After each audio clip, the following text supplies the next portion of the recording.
এক আপু তার মামাকে রিসিভ করার জন্য এয়ারপোর্টে যাচ্ছিল। তো তার পাশের সিটে একটি ভাইয়া বসা, খুব কান্নাকাটি করতেছে। তখন সেই মেয়েটি সেই ভাইয়াকে জিজ্ঞাসা করলো, ভাইয়া আপনি এত কান্নাকাটি করতেছেন কেন? তখন সেই ছেলেটা কোনো কথা বলতেছে না। তো এক পর্যায়ে মেয়েটি আবার জিজ্ঞাসা করলো, ভাইয়া আপনি এত কান্নাকাটি কেন করতেছেন? তখন সেই ছেলেটা বলতেছে, আমি দূর প্রবাসে পাড়ি দিচ্ছি। তো মেয়েটি বলতেছে, ঠিক আছে আপনি প্রবাসে যাচ্ছেন, তো কান্না করার কি আছে?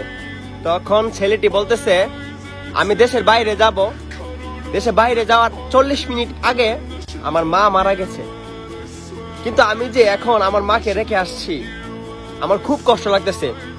তবে মেয়েটি বলতেছে, কেন আপনি আপনার মাকে কেন রেখে আসছেন?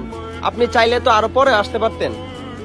তখন সেই ছেলেটি বলতেছে, আমার ওই সামর্থ্য নাই যে আমার একটা টিকিট ক্যান্সেল হওয়ার পর আমি আরেকটা টিকিট করতে পারবো, ওই টাকাটা আমার নাই। আসলে ভাই, কিছু কিছু মানুষ আছে টাকার কাছে হেরে যায়, টাকার কাছে হেরে যায় সবকিছু, টাকার কাছে হেরে যায় একটি ছেলের স্বপ্ন।